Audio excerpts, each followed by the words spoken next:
Fala galera do Mitocôndria, sejam bem-vindos mais uma vez ao canal e hoje é dia de aula. Vamos dar prosseguimento, já quase chegando na reta final da nossa matéria de física, vamos dar prosseguimento com luz, ainda falando sobre ondas, tá? Características da luz. A luz ela vai ser uma onda eletromagnética. O que quer dizer isso? Ela pode se propagar em meios não materiais. Não é à toa que a gente tem a luz do sol chegando na gente. Uma coisa que a gente pode falar da luz é que ela tem espectros luminosos diferentes. A gente enxerga a luz branca, que é uma junção de vários espectros de luz. E esses espectros luminosos eles estão relacionados à frequência dessas ondas. A nossa luz visível ela está entre o infravermelho e o ultravioleta. São as cores do arco-íris, né? Que vai de mais ou menos 430 vezes 10 a 12 Hz, o infravermelho, e acima de 750 vezes 10 a 12 Hz, nós temos o ultravioleta, que nós também não conseguimos observar. A velocidade da luz no vácuo, ela é de 300 mil quilômetros por segundo. A velocidade da luz é muito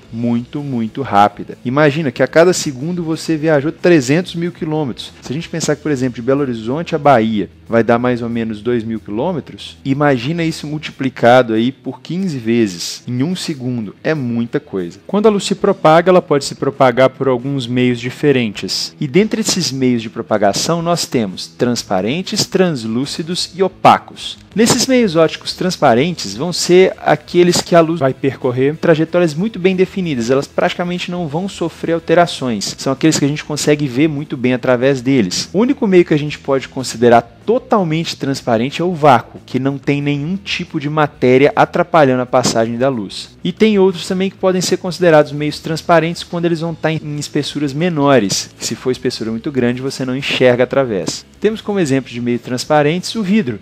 O vidro é um ótimo meio transparente que a gente consegue enxergar através dele. Um vidro bem polido, bem feito. Plásticos também, a gente consegue, dependendo deles, enxergar através. Os meios ópticos translúcidos, neles a luz não vai passar com tanta facilidade assim. A trajetória dela, quando vai passar por eles, vai ser irregular. Ela sai do objeto e ao passar pelo meio ela vai sofrer algumas alterações de trajetória, não deixando a imagem nítida para a gente. Quando a gente vê, por exemplo, um teatro de sombras, nós estamos vendo através de um meio translúcido. A luz, você não consegue enxergar exatamente o que está do outro lado, mas você consegue ver algumas silhuetas, justamente por conta dessa mudança de trajetória sucessiva da luz. Outro exemplo também que é o vidro fosco, muitas vezes jateado, né? Ele vai ter várias texturas dentro ou fora dele que vão impedir com que a luz passe de forma reta, de forma... E por último desses meios ópticos nós temos os meios opacos, que eles vão absorver ou refletir essa luz, impedindo com que a pessoa consiga ver através desse meio. Dois exemplos que tem pra gente são madeira e papelão, mas você tem vários outros, a parede de concreto, nós temos plásticos escuros,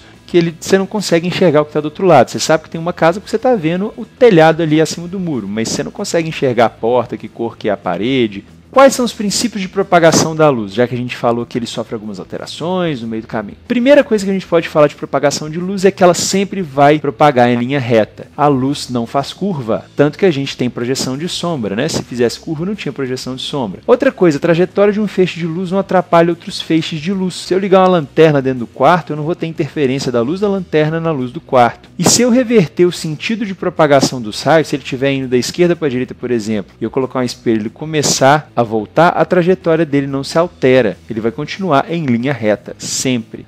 Se eu fizer com ângulo de inclinação, também sempre em linha reta. Exemplos aí que a gente consegue ver que a luz passa entre linha reta são quando nós temos ambientes que a luz passa por pequenas frestas e você consegue ver a trajetória certinha dela. O que são sombras? As sombras são regiões onde a luz ela não consegue chegar, já que ela se propagou em linha reta. Nós temos a sombra projetada, que a região de escuridão vai ser 100%, que é onde a luz não chega, e no caso a penumbra, que é a escuridão parcial. De dia, normalmente quando a gente tem sombra do tipo penumbra, porque você tem luzes vindo de vários locais, então ela não é uma sombra 100%. E já chegando mais para o final da aula, nós temos agora os fenômenos ópticos, que são aqueles fenômenos que ocorrem justamente com essas propriedades que a luz tem de propagação, que são a reflexão, que é quando um feixe de luz, quando bate sobre uma superfície, ele vai ser refletido para o mesmo meio de origem, e esse fenômeno da reflexão segue duas leis básicas, que é tanto o raio que incide quanto o raio refletido vão permanecer no mesmo plano, que é o que eu já disse antes. E a segunda lei, que vai ser que o ângulo de incidência e o ângulo de reflexão são iguais também. Mostrando aí para vocês isso que eu acabei de falar, elas vão permanecer no mesmo plano. Vejam que a luz não atravessa essa superfície reflexora e o ângulo do raio incidente vai ser igual ao ângulo do raio refletido. E nós temos dois tipos de reflexão, que são a regular e a irregular, ou difusa. Se a gente tem uma superfície que é quase praticamente lisa, muito lisa mesmo, nós temos uma reflexão regular, que é no caso do espelho, onde o raio refletido ele vai estar em linha reta, não tendo praticamente nenhum tipo de alteração, nenhum tipo de desvio, e você enxerga exatamente aquilo que está sendo refletido. E nós temos a reflexão irregular ou difusa, que vai ser quando a superfície ela não é tão lisa assim, onde você consegue ver uma reflexão, você às vezes consegue até ver a silhueta de alguma coisa. Como a superfície é irregular, os ângulos de reflexão vão ser diferentes dependendo de onde ele pega, fazendo com que a imagem não tenha nitidez. E nós temos o outro fenômeno óptico que é a refração, que vai ser quando a luz ela passa de um meio para o outro e vai variar a velocidade de propagação dela. Isso ocorre quando os dois meios têm índice de refração diferente. O que é o índice de refração? Vai ser a capacidade desse meio de permitir ou não a passagem da luz. Uma coisa interessante de frisar é que quanto menor o índice de refração,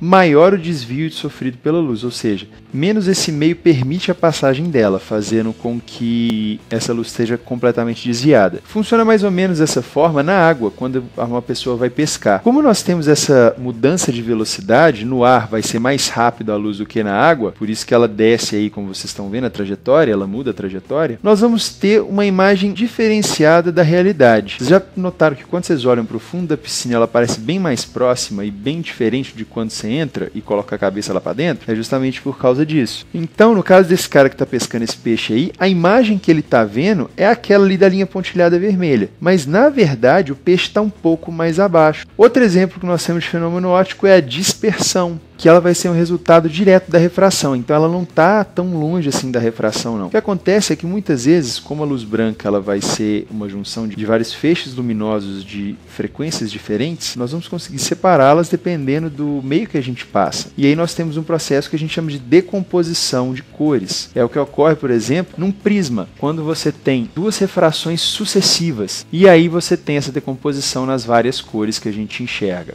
E para finalizar nossa aula, nós vamos falar um pouquinho da ótica no dia a dia. Nós vamos ter a utilização dessa ótica em espelhos planos, espelhos côncavos e convexos e nas lentes que a gente utiliza no óculos ou lente de contato, ou numa lupa, num microscópio, numa luneta. E essas lentes vão ser as lentes convergentes e divergentes. Um espelho plano ele vai fazer aquela reflexão que eu falei para vocês, que é a reflexão regular, fazendo com que a gente enxergue completamente igual à imagem que a gente estava observando. Nós temos alguns espelhos que são espelhos geométricos, que vão ser feitos através da retirada de uma seção de uma esfera, e aí você pode colocar a parte espelhada tanto atrás, na parte convexa, como na parte de dentro, que é a parte côncava.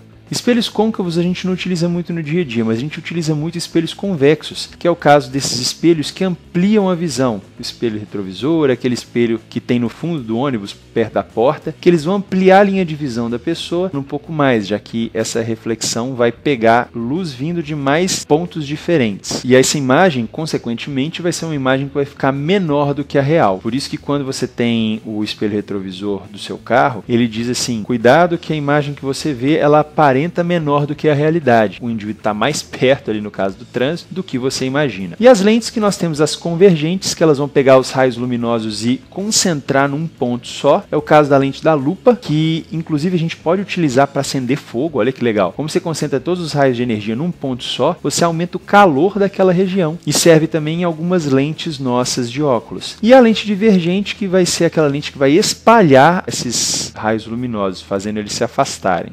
Então finalizamos nossa aula, ficamos por aqui agora, espero que tenham gostado. Se gostou, dá um like, se achou legal, compartilhe com a galera. Não esquece de espalhar o canal para todo mundo à sua volta, para tio, amigo, parente, professor, colega. Não esquece de inscrever aqueles que ainda não são inscritos, marca a sinetinha para receber as atualizações o mais rápido possível. Se tiver alguma dúvida, alguma sugestão de tema não trabalhado, se quiser comentar alguma coisa, pode deixar aí nos comentários que eu respondo para vocês e interajo o mais rápido possível. Um abraço para todos, bons estudos e até a próxima!